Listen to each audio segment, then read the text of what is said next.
40대에서 60대 인생의 어떤 전환점을 맞이한 분들이라면 오늘 이야기 한번 귀 기울여 보시면 좋을 것 같아요. 바로 사랑과 관계에 대한 건데요. 누군가에겐 생각만 해도 설레는 주제일 수 있고 또 다른 분에겐 좀 막연하고 두려운 이야기일 수도 있겠죠. 자, 그럼 한번 그 속으로 깊이 들어가 볼까요? 아마 마음속으로 이런 질문 한 번쯤 던져 보셨을지도 몰라요. 애지중지 키운 아이들은 이제 다 커서 제 갈 길 가고 문득 집안을 둘러보면 왠지 모를 허전함이 밀려오죠. 옆에 있는 배우자는 뭐 예전 같지도 않고 이제 내 인생의 즐거움은 다 끝난 건가? 하는 불안감. 이거 절대 여러분 혼자만 하는 고민이 아닙니다. 이 감정의 정체를 제대로 아는 것부터 시작하는 게 순서겠죠. 도대체 왜 중년이 되면 많은 분들이 마음 한구석에 찬바람이 부는 것 같은 그런 공허함을 느끼게 되는 걸까요? 그 마음속을 한번 깊숙이 들여다보겠습니다. 바로 빈둥지 증후군이라고 부르는 상태입니다. 말 그대로예요. 평생 아이들의 엄마, 아빠라는 역할이 내 삶의 전부였는데 그 아이들이 떠나고 나니까 마치 텅 빈 둥지를 홀로 지키는 새처럼 허전하고 내가 누구인지조차 흔들리는 것 같은 그런 기분을 느끼는 거죠. 어떠세요? 계속 슬프고 뭘 해도 재미가 없고 늘 피곤하고 내가 되게 쓸모없는 사람처럼 느껴지기도 하고요. 혹시 이 감정들 좀 익숙하게 느껴지시나요? 이런 증상들은 단순히 나이가 들어서 그런가 봐 할 게 아니라 우리 삶에 찾아온 큰 변화 앞에서 겪는 아주 자연스러운 심리적 반응일 수 있습니다. 이 감정들을 내가 지금 이렇구나 하고 인정하는 것. 그게 바로 치유의 첫걸음이에요. 자, 이렇게 내면이 통 빈 것 같을 때 우리는 때로 그 빈자리를 채우기 위해 밖으로 눈을 돌리기도 합니다. 새로운 관계에 대한 갈망 같은 거죠.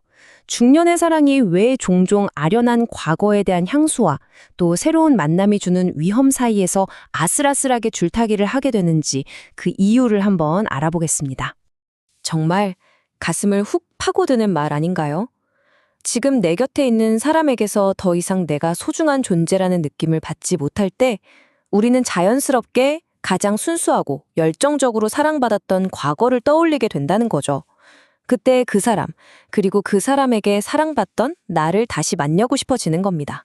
실제로 한 50대 남성의 이야기가 되게 인상 깊었는데요. 30년 만에 만난 첫사랑에게서 여전히 희미하게 사과향수 냄새가 났대요. 근데 그 냄새 하나만으로 그냥 주체할 수 없는 희열이 넘치던 대학 시절로 순식간에 돌아간 것 같았다고 합니다. 이처럼 후각이나 청각 같은 어떤 기억들은 우리를 아주 강렬하게 과거로 데려가죠. 여기서 아주 흥미로운 개념이 하나 나옵니다. 바로 수탁 효과라는 건데요. 이게 뭐냐면 좀 직설적이지만 익숙한 파트너에게는 시들했던 수탉이 새로운 암컷이 나타나면 갑자기 활기를 되찾는 그런 현상을 말해요. 이건 뭐 좋고 나쁨의 문제가 아니라 어쩌면 새로운 자극에 끌리는 건 생물학적인 본능에 가깝다는 걸 보여주는 거죠. 그러니까 이걸 다 종합해보면 이렇습니다. 중년의 새로운 인연을 꿈꾸는 이유가 절대 한 가지로 딱 잘라 말할 수 없다는 거예요. 과거에 대한 그리움 때문일 수도 있고, 대화가 통하는 지적인 동반자를 원해서일 수도 있고, 아니면 방금 말한 본능적인 끌림, 혹은 그냥 이 지긋지긋한 현실에서 벗어나고 싶은 마음일 수도 있죠. 이 복잡한 마음들을 먼저 이해하는 게 중요합니다. 자, 그럼 이제부터는요, 좀 더 긍정적이고 실질적인 방향으로 이야기를 한번 바꿔보겠습니다. 어떻게 하면 잃어버렸던 나의 매력을 되찾을 수 있을까? 나이와 함께 깊어지는 멋을 가꿀 수 있을까? 하는 방법에 대해서요. 다시 매력적인 사람으로 거듭나는 거죠. 젊음의 매력이 주로 눈에 보이는 것, 그러니까 외적인 아름다움에 있다면 중년의 매력은 완전히 달라요. 보시는 것처럼 내면에서 우러나오는 것들이죠. 세월을 겪으며 쌓인 지성과 지혜, 또 사람을 편안하게 만드는 원숭미, 그리고 깊이를 더한 관능미, 이게 바로 중년만이 가질 수 있는 가장 강력한 무기라고 할 수 있습니다. 여기서 말하는 관능이라는 단어에 오해하시면 안 돼요. 이건 단순히 성적인 매력 이런 차원을 훌쩍 넘어섭니다. 몸과 마음 그리고 영혼이 함께 교감하면서 얻는 충만함. 우리가 정말 깊이 연결되어 있구나 하는 바로 그 느낌. 이게 바로 성숙한 관능의 본질입니다. 이건 나이가 들수록 오히려 더 깊어질 수 있는 매력이죠. 그렇다면 이 멋진 관능미, 어떻게 되찾을 수 있을까요? 자, 이 4가지 단계만 한번 기억해 보세요. 가장 먼저 솔직하게 대화하는 겁니다. 그리고 함께 새로운 시도를 해보는 거죠. 가끔은 로맨틱한 분위기도 만들어 보고요. 무엇보다 제일 중요한 건 4번째, 함께 웃고 즐기면서 서로의 뇌를 자극하는 겁니다. 열정은 결국 머리에서, 마음에서 시작되는 거니까요. 자, 이제 거의 다 왔습니다. 마지막으로 현재 혼자이거나 새로운 만남을 준비하는 분들을 위한 아주 현실적인 조언, 실전 가이드를 좀 알려드릴게요. 50대라는 연애 시장에서 어떻게 하면 좋은 사람을 만날 수 있을지 그 비법을 공개합니다. 정말 그렇죠. 20대 때 하던 연애랑 50대의 연애는 시작점부터가 달라요. 내가 사람을 보는 기준이 바뀐 것처럼 세상도 상대방도 나를 보는 기준이 변했습니다. 완전히 새로운 게임의 룰을 익혀야 하는 거죠. 그래서 새로운 만남을 시작할 때 이 3가지는 꼭 기억하셨으면 좋겠어요.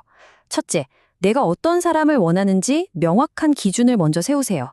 둘째, 너무 성급하게 마음 주지 말고 최소 3개월은 그 사람을 지켜보세요.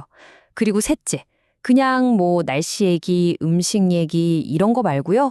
인생에 대한 깊이 있는 질문들을 던져보는 겁니다. 마지막으로 성공적인 중년 연애를 위한 핵심 원칙 몇 가지입니다. 만나봤는데 이 사람은 아니다 싶으면 거절하는 걸 두려워하지 마세요. 그리고 적당한 밀당, 관계의 긴장감은 여전히 필요합니다. 하지만 가장 중요한 건 이거예요. 너무 잘 보이려고 애쓰지 마세요. 그냥 있는 그대로의 나를 보여주고 그 모습을 사랑해주는 사람을 만나는 것. 그게 진짜 행복의 시작입니다. 지금까지 우리는 중년의 마음속 공허함부터 새로운 사랑의 가능성까지 꽤 긴 여정을 함께 했네요. 이제 이 모든 이야기를 정리하면서 여러분의 삶에 새로운 관점을 한번 제시해드리고자 합니다. 여성에게 폐경이, 또 남성에게는 은퇴가 어떤 상실이나 끝을 의미하던 시대는 이제 지났습니다. 이 말처럼요, 이제는 오히려 불필요한 짐들을 내려놓고 더 지혜롭고 단단하고 자유로운 나로서 살아갈 수 있는 인생 산막의 문이 활짝 열린 거라고 생각해 보시면 어떨까요? 그래서 마지막